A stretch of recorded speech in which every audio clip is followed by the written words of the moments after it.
गहरी रात के अंधेरे में एक प्राचीन जंगल था, जिसके बारे में कहा जाता था कि वहां अजीबोगरीब जीव रहते हैं।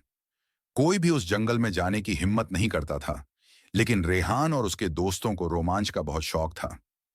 एक रात उन्होंने उस जंगल में जाने का फैसला किया। जैसे ही वे जंगल में घुसे, चारों ओर अजीब सी फुसफुसाहटें गूंजने लगीं। पेड़ों की शाखाएं बिना हवा के हिल रही थीं और दूर कहीं नीली रोशनी टिमटिमा रही थी।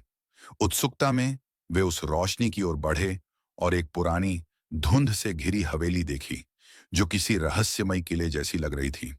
रेहान ने हिम्मत जुटाकर दरवाजा खोला और अंदर का दृश्य चौंकाने वाला था।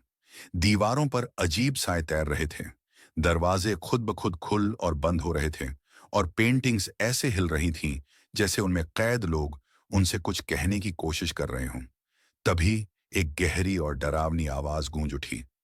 तुम्हें यहां नहीं आना चाहिए था। अभी लौट जाओ, वरना हमेशा के लिए यहीं फंस जाओगे। डर के मारे वे पलटने ही वाले थे कि दरवाजा अचानक जोर से बंद हो गया।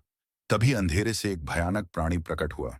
उसकी आंखें लाल रंग की चमक रही थीं, उसके लंबे नुकीले दांत थे और उसका शरीर किसी धुएं से बना हुआ लग रहा था। वह हवा में तैरते हुए उनकी ओर बढ़ रहा था। रेहान ने घबराहट में अपनी जेब में हाथ डाला और उसमें से एक पुरानी सुनहरी चाबी निकाली, जिसे उसके दादाजी ने दिया था, और कहा था, यह चाबी हमेशा तुम्हारी रक्षा करेगी। जैसे ही उसने वह चाबी उस प्राणी की ओर बढ़ाई, एक तेज रोशनी चारों ओर फैल गई।